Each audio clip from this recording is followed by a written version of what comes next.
You have heard the big breaking news from the Washington Post. The iconic newspaper has laid off about 1/3 of its workforce in one of the most expensive or extensive cuts, I should say, in its modern history. Those layoffs include eliminating the sports department, shutting down several international bureaus, dropping the book section, scaling back foreign coverage, and shrinking the Metro desk, which covers D.C., Maryland, and Virginia. And joining us now to talk more about this and the impact is Ben Brosh, Vice President of Communications for the Washington Post Guild. Ben, thanks so much for being here. Thank you for having me. I want to start off by just asking you, what was your reaction to the scale of these mass layoffs at the Post? I don't know that one could ever be prepared for something of this magnitude. Shocked still, I guess a lack of imagination on my part, but it was shocked and I think we're all left gutted. Yeah, we know the newsroom expected cuts for weeks. There were rumors of that. Staff warned leadership about the impact of this. Why do you believe Post management moved forward with this level of layoffs? I think again, a lack of imagination maybe on their parts. I don't know why our words weren't heeded. If we said if you want to be a vital, relevant, actual, fully staffed newsroom, you won't do this, and that didn't come to pass. And whether it was beyond them, I don't know, but I think it kind of has to go all the way to the top for a lack of willingness to be invested in by our owner.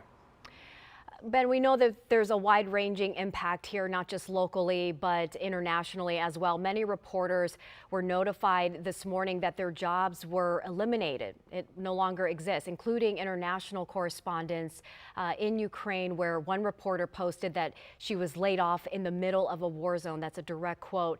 What actions is the Guild taking now to support affected journalists? We're going above and beyond to fight for them, like we are all of our members, making sure that they are safe, making sure that they are cared for, and making sure that now when it comes to bargaining on their behalf and the behalves of all of us, that we will fight like no other to make sure that they get what they deserve, and make sure the company does their best to honor them. We're going to fight like there's no tomorrow, because apparently there isn't. You know, critics say that decisions by the paper's ownership, including editorial direction shifts in recent years, have contributed to subscriber losses and these cuts. What role, if any, do you think that those corporate decisions play in today's layoffs? Yeah, I mean, the staff did not do this. I didn't ask anyone not to have an editorial board, not endorse for the presidential election. I didn't decide that we were only gonna focus on two things: civil liberties and any topic. I didn't ask the editorial board to do that. I just showed up and did my job, and apparently that was too much to bear. Have you had a chance to speak with your colleagues, get a pulse on how your colleagues are feeling about this? Yeah, a great thing about this job and journalism in general is that you work very hard together in the trenches to find out news for people, and that creates great relationships. And yes, people are, as I said, gutted. People are wondering what they do for their lives. Do I stay? Do I move? Do I, how do I go about planning my life from here on out? People are absolutely on their heels, or in tears. Well, we are certainly thinking of all of you. Ben Brosh, thank you so much for taking a few minutes out of this day to share your reaction and some of your thoughts.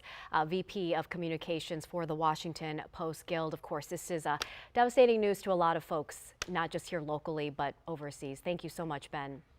Thank you. And if everyone can please show up to the rally at noon tomorrow, 1301 K Street Northwest, we would love to have you. 1301 K Street. And what time was that, Ben? Noon Eastern, ma'am. Noon. Okay. Ben, thank you so much.